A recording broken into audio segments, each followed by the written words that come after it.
Hello, dear listener. Today you're listening to Entrepreneurs After Hours. Today we're going to be interviewing Philip Portman, the founder and CEO of Textrip, a business texting platform. How are you doing today, Philip? I'm doing great. Thank you for having me today. Thanks for coming on the show. So, our first question we're going to ask you is, how did you get here being a CEO of this large company? Yeah, I love this question. So when I was younger, my goal was I was one of seven children. We grew up poor, raised by a single mother, and so when I grew up, I wanted to be a millionaire. That was my goal in life. And I started off in the business world. I had moved up quickly. I was making six figures. I was flying all over, living out of hotels.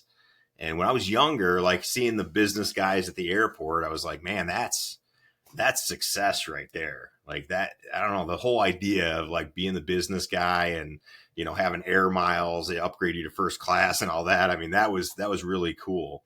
And then I got there, but there was one problem.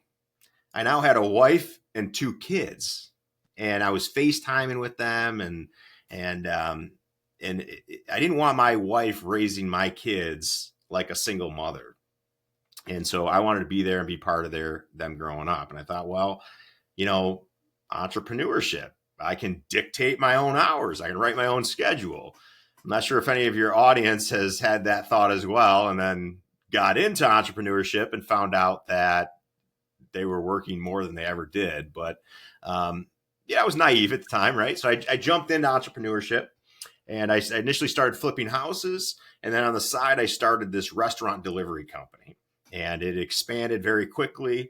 I ended up franchising it. We were operating across 6 states. And then what I found myself doing was traveling again, living out of hotels, in offices, FaceTiming with my kids again. And I said, oh no, I'm doing this again, right? And so I sold the company, and I said, I want to focus on tech this time, but this time I'm going to do things right. I want to expand my business and grow it in a way that doesn't require me to be the guy doing all the stuff, which sounds really good, guys. But there was one problem. And the problem was I loved to work. I had this weird anxiety, and the only way to deal with it was to work more. It probably came from me growing up as, one of seven children raised by a single mother, and money was important.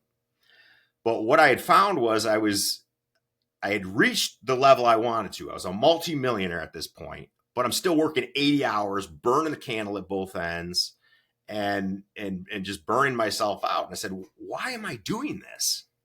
And furthermore, how am I ever going to get to a point where I can delegate some of these things off to my employees when that's not really what I want? What I really want is to work, work, work, work, work, so I don't have to deal with this crazy anxiety thing inside me. So I took a step back and started focusing on that. Like, what is that thing that's just causing me to work, work, work, work, work? Why can't I just sit still and relax and enjoy the fruits of my labor, really, right? And so I started practicing meditation. I started journaling. I started doing things to slow down, while also at the same time building a team around me that I could start delegating things off to. And you know what happened? Well, two things. One, I became a much more present individual, calmer, better at making decisions under pressure and stress. And then the second thing was my business flourished. It grew faster because now I no longer had me blocking the growth of my business. I was forced to surround myself with people I trusted, people that could run my business without me. And ultimately, we ended up growing, and now we have Textrip, which is our fastest growing business venture yet. It's been exploding over the years, and specifically with small business owners. So that kind of brings us to today. I also run a podcast, and I recently wrote a book called The Three Keys to Success as well. That's awesome. What's your book about? Yeah, so the book is it's about my journey, but I also run a podcast called The Success Is Podcast, where I ask people, what does success mean to you? How do you define it? What does it mean? And they give me their answer, and it's people from diverse backgrounds, everything from hedge fund managers, entrepreneurs, a stunt woman, authors, a little bit of everything. And I want to find out how they define success, but also the steps that they took to achieve them. And I started finding these common themes between people. Like here's one. Here's an easy one. Every single one of my podcast guests that has been successful, I can ask them, what book are you reading right now? And they'll go, oh, this one right here. They'll grab a book from behind them and pull them out. Successful people all read. They educate. They continue to educate, right? Which is interesting because in the US, 42% of college graduates will never read a full book again. Wow. 42%. That's crazy, right? Whereas the top CEOs in the United States read roughly one book a week. Wow. That is huge. A book a week. A book a week versus never reading a book again. So you think about your own life. Do you want to be in with the average, people out there that never read a book again after college? Or do you want to be in the group of the top CEOs who are reading roughly one book a week? So we distill these common themes inside the book. And then I also talk a little bit about my journey along the way. I also talk about defining success as not just destinations or monetary achievements, but what is the long-term legacy you want to leave? What's your purpose? What does balance look like and all that stuff? So we talk about that in the book as well. There is a lot of workbook stuff in here. So if you read it, I do got to warn you, there's some difficult work inside there. It's not just a book you can read and go, okay, I got it, move on. I like that. So when people read your book, you've got like assignments for them in the book that they have to think about, things they have to do. Absolutely. Yeah, because there's work in that, right? And I'll give you a few things. So one of the things that is common among successful people is they have written goals, clearly written goals, not goals inside their head. They have them written down somewhere. And it's interesting because if you write down your goals, you just jot it down on paper, you are 33% more likely to achieve it. Just 33% more likely, just throw it on a piece of paper and it's written down out of your head. Okay. If you write it down and then share it with somebody, talk about it with anybody, your spouse, significant other, neighbor, friend, you are 76% more likely to achieve that goal. Then we're going to take one step further. If you write down that goal, you share it with somebody, and then you can visualize it. So you can start seeing yourself achieving that goal. You can see the steps that it's going to take to achieve it. You start putting plans in place, but you can specifically visualize it. You are 140% more likely to achieve that goal.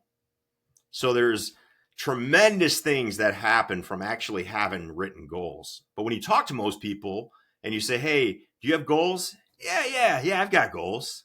What are they? Well, I don't know, him, hawn, they're kind of tossed around. No, come up with concrete goals, write it down, put it down out there and say, this is real and this is going to happen. And it will change the trajectory of your life. And I can tell you because I have personal experience around it. Not just telling you this as a guy who's like, yeah, try it out. I have personal experience around it. So I had a whiteboard next to where I work out. And I would write down like my reps, the number of sets, the weights I was doing, right? And on the other side of the whiteboard, I started writing down business goals. And I'd start writing them out and I put a date on it, right? So this is my business goal and this is my date. And this weird thing started happening. By that date, I started hitting that business goal. I said, well, what would happen if I amp it up a little bit? I put a little bit of a higher goal on there. And sure enough, I would hit that goal and so on and so forth. And I was telling my wife about this and she said, yeah, that sounds like some crazy nonsense, but you know what? I'll give it a shot. So she wrote down a goal. She's an author. So she wrote down a goal to be the top in her category by whatever the year was, the next year. She said, by the next year, I want to be this at this date. On day one of the new year, for no reason that we know why, she hit the top in her category, and we still don't know why, but since then she's been a firm believer in this writing down a goal thing. So that's one of the three keys to success is writing down your goals. If you don't have them written down, take a minute today and start writing out your goals. And I would encourage you, don't just do business, do it in different buckets. So do business, you can do financial, you can do artistic, spiritual goals, lifestyle goals, health and fitness goals. Write down different categories. Don't just focus on the one. A lot of entrepreneurs that are first starting out, I imagine, are having issues setting goals. I know myself, when I was first starting my business, my goal is just make as much money as possible. But that's not really a smart goal. It's not specific. It's not measurable. It's not even time bound. Just make money. What's your recommendation for setting reasonable smart goals? Like, I could set a goal, let's make $100 billion this year, and that's not even sort of realistic. I know a lot of people, when they first start out, don't even have an idea of what realistic looks like. So where would you start with making a realistic goal? Yeah, and so there needs to be stretch goals. So you need to push yourself so that you'll achieve it. But part of the 140% to visualize your goal is it needs to be something that you can backwards create the steps to achieve it. Okay. And often when we start breaking things down and we say, okay, I've got a goal by the end of the year to be here, let's work backwards. What's the steps that I can achieve today that will get me there by then? It's the small incremental goals, right? Like if I was to tell you, hey, I want you to, read 10 books by the end of this year. Well, if you waited till month 11 of it and then started doing it, that's different than I have 12 months to read 10 books. Now I can break it down to roughly a book a month. Well, that's achievable. I could even say I could break it down to I'm going to read before bed 10 minutes a day. Can you do that? Yeah, absolutely. We break it down into little micro goals that ultimately achieve my long-term goal. If it seems too far off, that it's not just a stretch goal, but like you said, completely out in the middle of nowhere, then I would say, yeah, scale it back a little bit because you have to believe in it. You have to believe that, hey, if I take these micro steps, by the time I get there, I'm going to hit that goal. Even if it's a little bit of a stretch, even if it requires a little bit of extra work, I'm going to achieve that goal. In starting a new business, yeah, a lot of times I've started up multiple startups, and the thing I would say with a startup or a business that you're starting off with is first you want to find something that you're solving a problem for, and it needs to be an idea or something that you would often pay for yourself, and that's the good first step whenever starting a business. I'm not often somebody who wants to start a business strictly because this is the dollar amount I want to make. I start the business with this is the problem I'm trying to solve, and this is who I think I'm going to solve it for. And then I start building my business out from there. And then when I get to that point, then I start setting the financial metrics. That makes sense. So a little bit of a pivot in our conversation. I've heard you mentioning a lot of different businesses that you participated in and run. Do you have any advice to the people who every 5 days, for example, decide they want to start a new business, the people that can't focus on one specific business or one specific project, that want to just keep starting something new all the time? And what differentiates that from somebody like you who's working on one business, is making it successful, and then finds a new problem to solve? Yeah. Yeah, I probably suffer from that as well. I mean, I do everything from the tech side, SaaS businesses, to I own a 54-acre commercial horse farm that's a hunter jumper, facility and stuff. Not even related at all, right? Like kind of all over the place. But a couple things that are really good is the things that I know are weaknesses of mine. I surround myself with people who complement me very well. Okay. So like my CFO, Nicole, she's been with me like 15 years. TJ, my COO, has been with me for 5 years. And these are individuals who are not what I say, yes, man, right? They're not the people that are just going to be like, yeah, that's a great idea. That's a great idea. They're going to give me that pushback. And so whether it's somebody that works for you or a partner, look for individuals that you can discuss these things with. A tribe, a group of individuals, or even a mentor that you can discuss things with. Now, on the flip side to that, make sure that it's somebody who has been successful in their own life, not somebody who has a fear of taking risks and going after opportunities. Oftentimes, we go to family, and family will tell you, no, don't do that. That's too high of a risk. Go get a job. Go do something safe. All right. Because they've never done it before, it's too high a risk. They care about you. They don't want you to be in risk. They don't want you to be in danger. So if you are somebody that is constantly, jumping from idea to idea, partner with somebody that you can kind of soundboard that off of, bounce those things off of. The other thing that I would say is take a moment to write those things down, plan those things out. When you slow down a little bit and you get it on paper and you can actually visualize it, you start to see that some of those ideas don't make sense, right? You look at it and you may have had hopeful optimism going into it, but when you start getting it down on paper and looking at the long-term success of this project, you may start looking at it and finding holes. If there's too many holes in that project, kill it immediately and move on to something else. If you believe in a project and you think there's going to be long-term success on it, then focus in, hone in on that one, grab it by the tail and keep working on it. Don't be discouraged if you don't get the results you're looking for immediately. Just keep plugging away and talking to people about it and finding new opportunities to drive it forward. Do you use any kind of scorecards within your business to track on a daily, weekly, monthly basis how you're approaching your goal? That's something, like, for myself, I found was extremely helpful within my own business, is creating a scorecard. Even as an employee before I was business owner myself, I had a scorecard they had that showed how many items were on my checklist, how many emails were unread, how many days my mail was overdue by. Do you do something like that? Yeah, absolutely. I mean, especially in the SaaS business, we have more metrics than you could probably tell you. I mean, everything from churn rate to the amount of time they're on the page, marketing, the click-through rates and all that stuff. The issue with some of that is if you have too much data, it's too much to focus on. I try to distill that down to what is important in that moment, right? So what is important to that?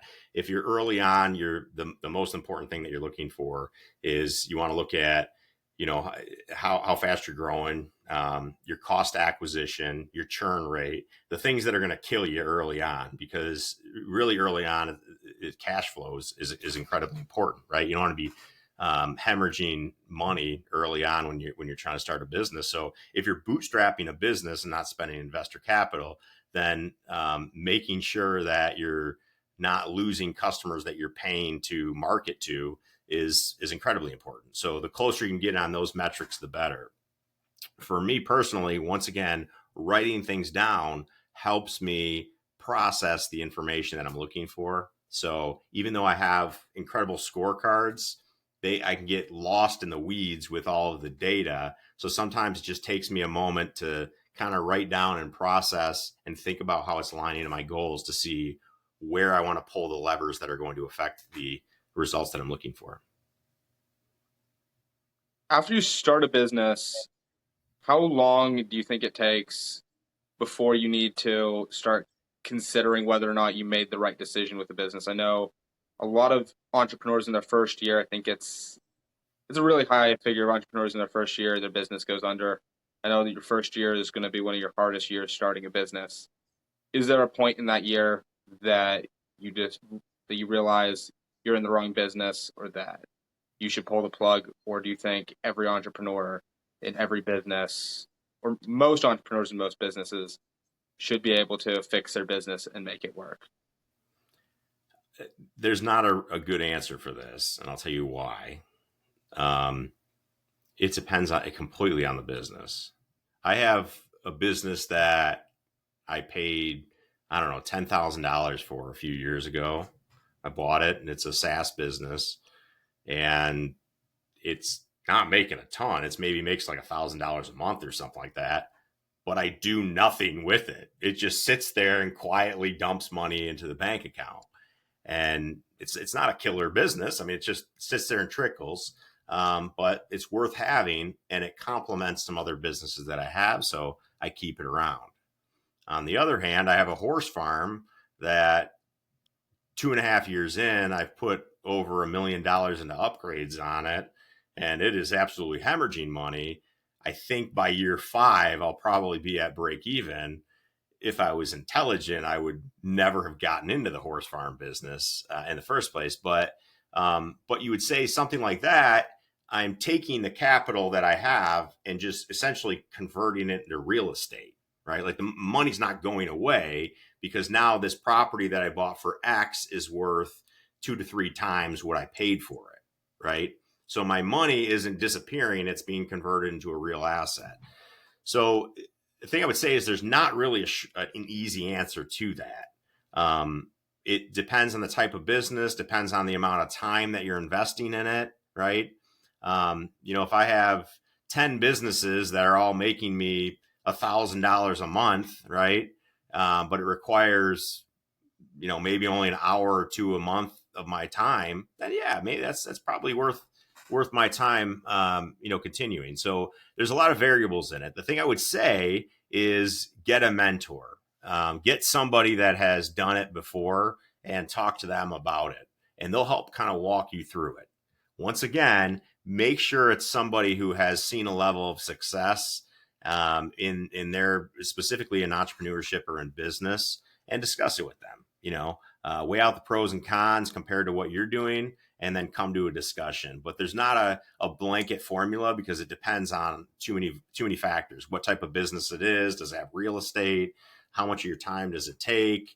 What's the growth opportunities there? All sorts of different things. That makes sense. If I had a question, my mind's blank, Malia. Do you mind asking the next question?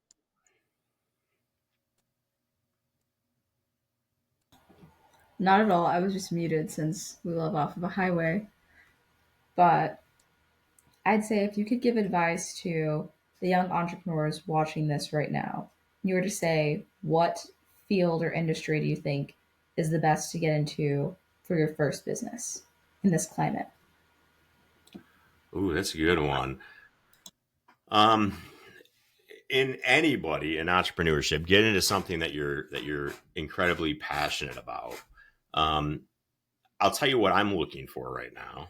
I'll give you guys like my little inside tip and what I'm working on. I think that the humanoid robots that they're working on right now are going to be complete game changers. And so I'm looking for businesses that are heavily labor intensive, so costly. Maybe they're high risk, high, you know, expensive from a labor standpoint, right?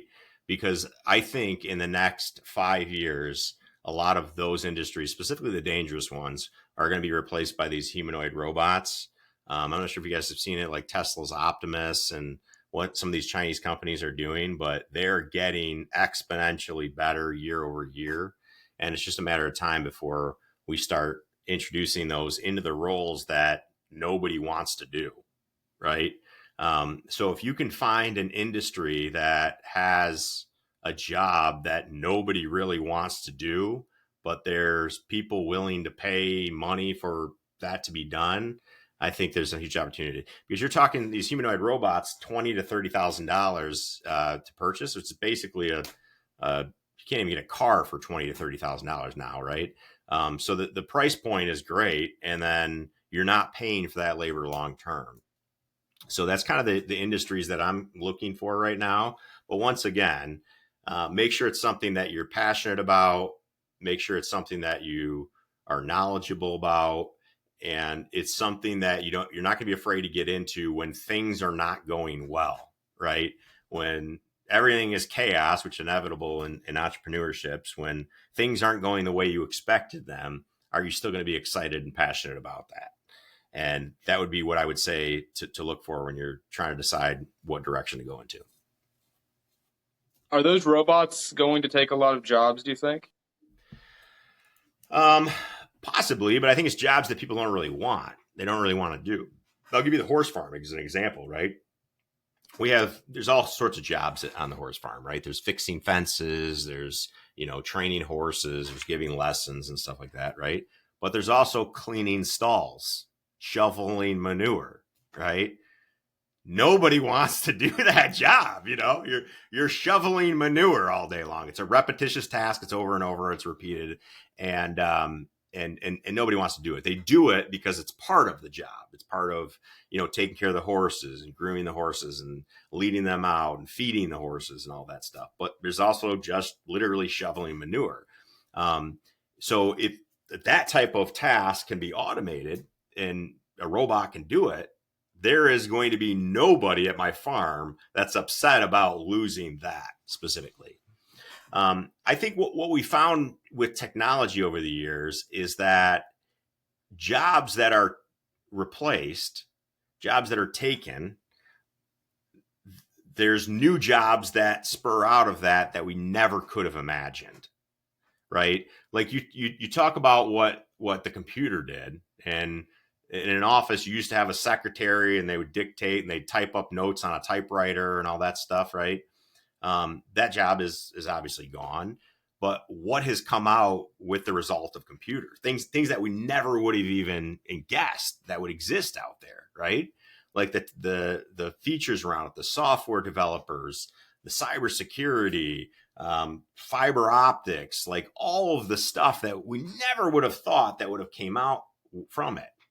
So you have these futurists now trying to predict these things, but ultimately we can't. We have no idea what's going to come out as a result of it. So we say, well, what's going to happen to all of the farriers when these cars replace horses? Well, yeah, there's not going to be as many of them, but now there's going to be auto mechanics and tire shops and all these other things that come as a result of it. And that's the real concern, is that nobody can predict the things that the future is going to bring out.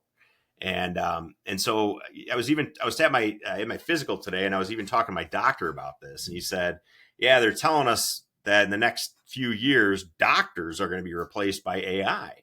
They're going to be better than us doctors. And I said, that's possible, but there's still going to be areas for doctors and people like that to get into, and that's what I'm confident about. I think more jobs will come as a result of this type of stuff, just like it has in the past.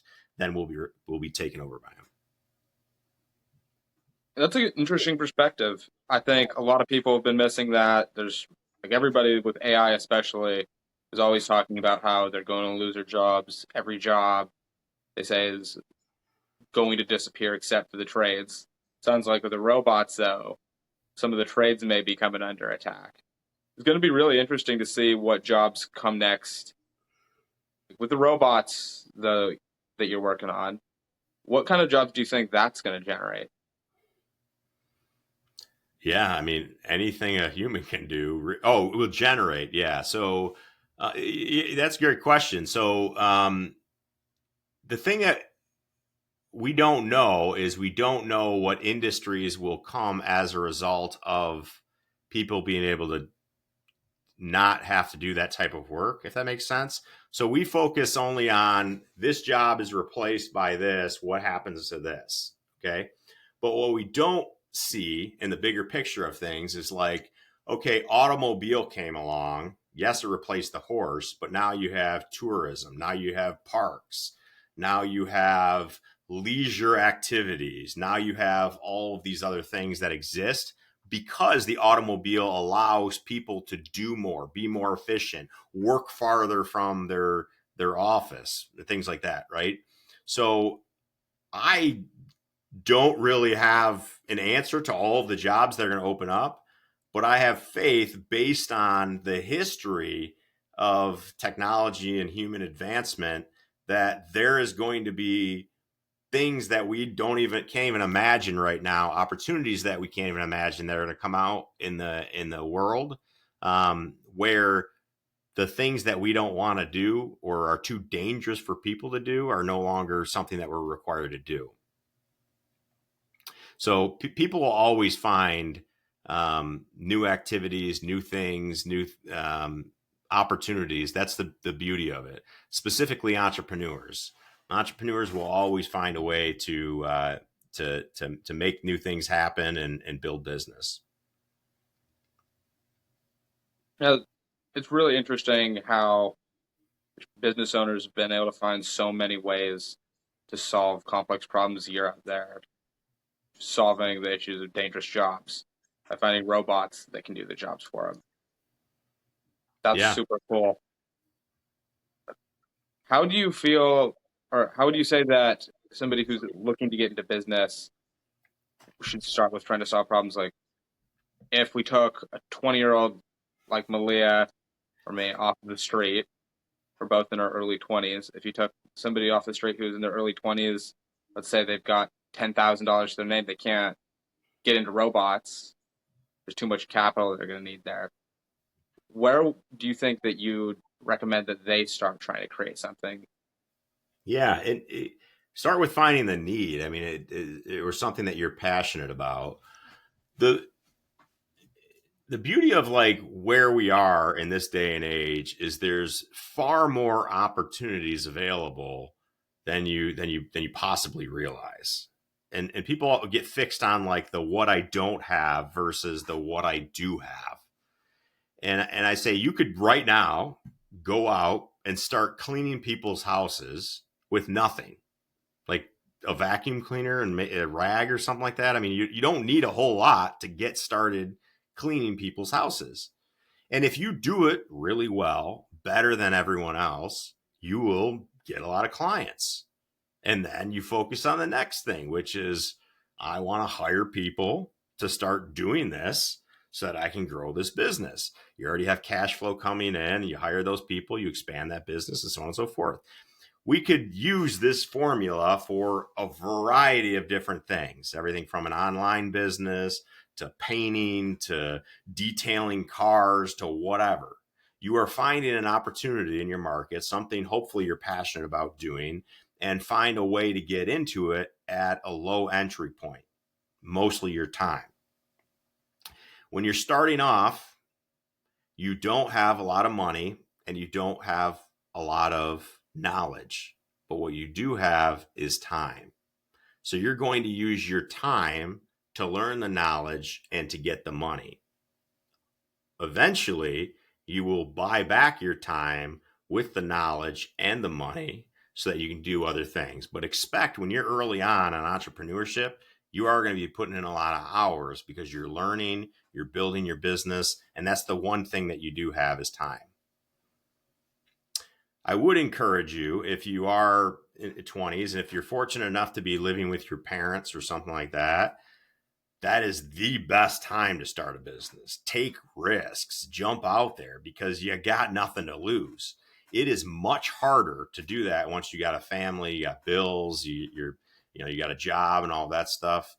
So I would say when you're younger, take risks, jump into it, dive into it, find that opportunity and get into it because there's so much out there. There's so many opportunities out there. You just got to start looking for it. I think that's one of the biggest things is start training your brain to see those opportunities. One of the things that is difficult for a lot of people is a lot of people focus on like the negativity, like they focus on what they can't do, right? So one of the most important things that I do is I have a gratitude journal that I write in every night.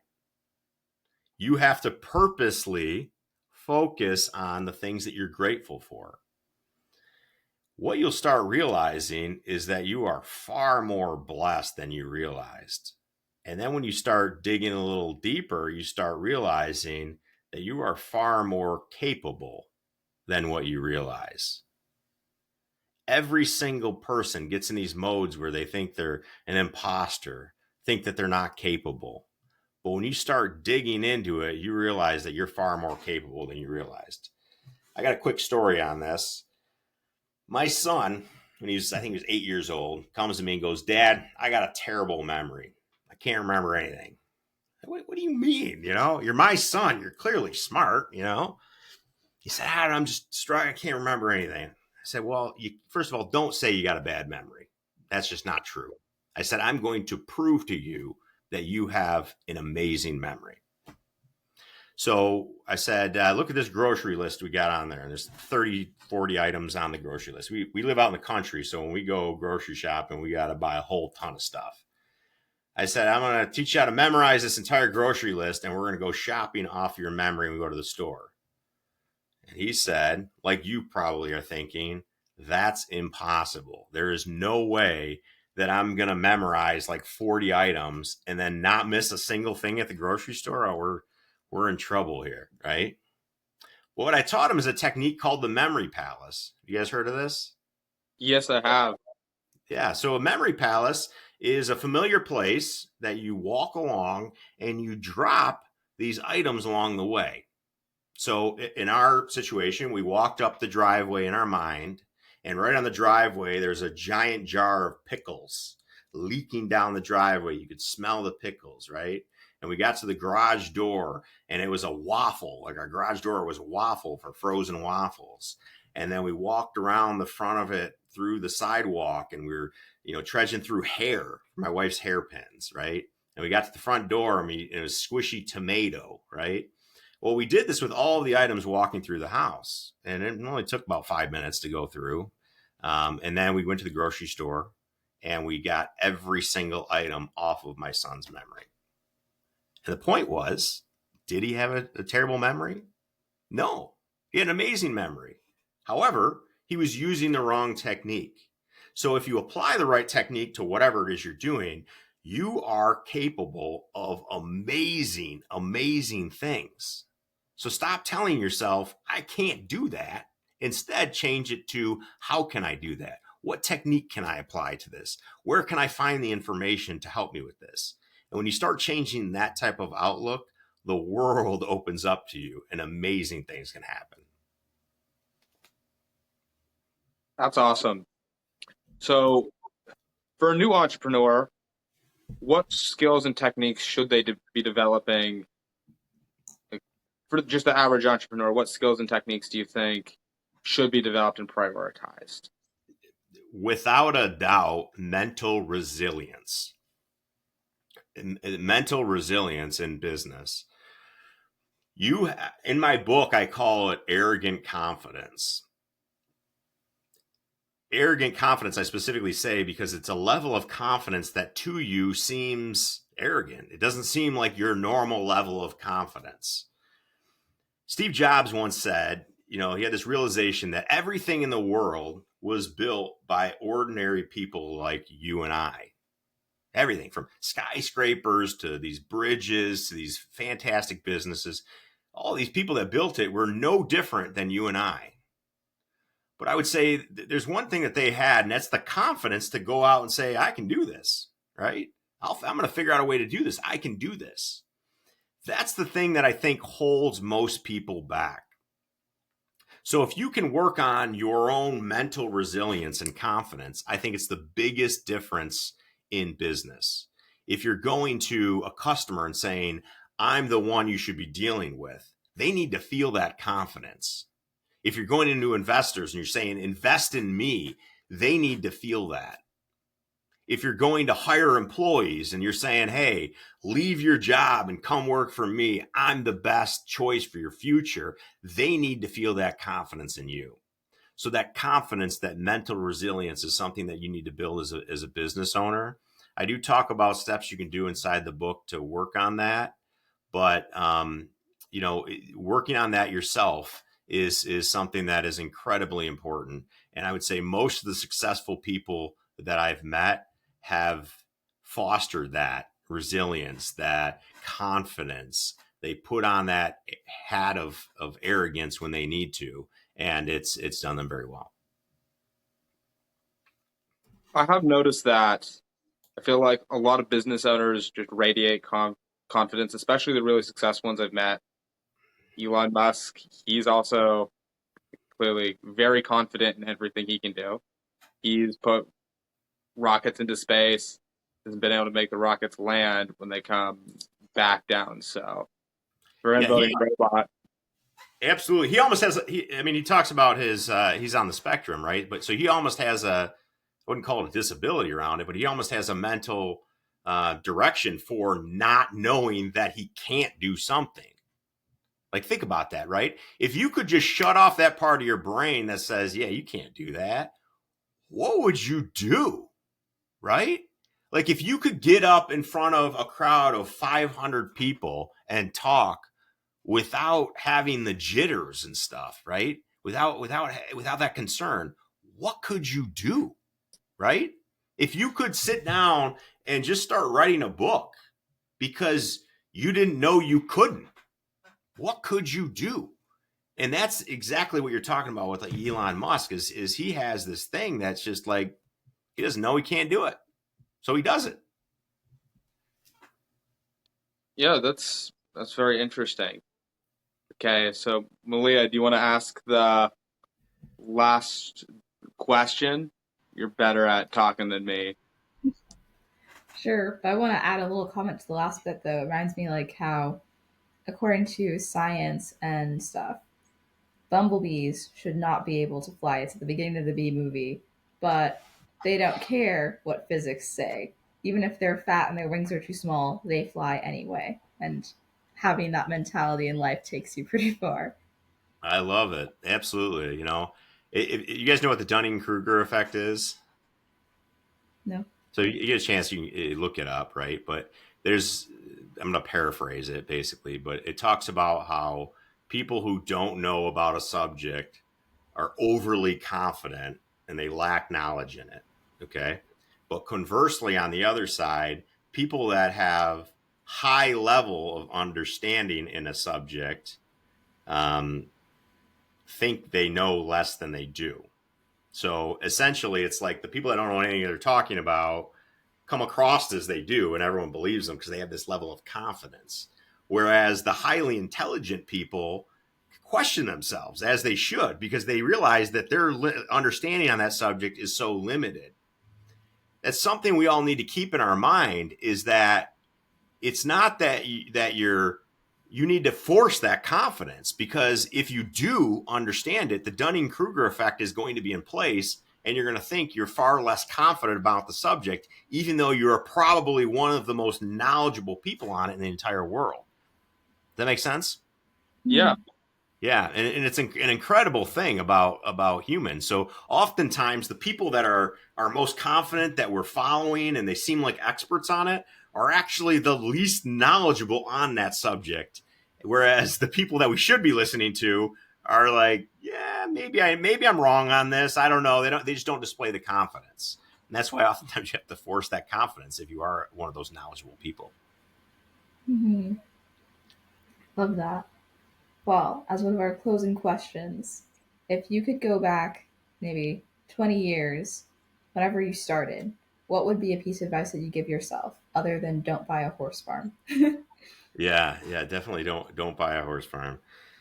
Um, yeah, so early on, I had this idea that I had to that it was a type of imposter syndrome, and it was that I needed like business partners to do things, and there's an expert in business that I don't have. Right, I specifically didn't go to college, and I would say for the first through my 20s, really, I always had this concern that I wasn't doing things the right way.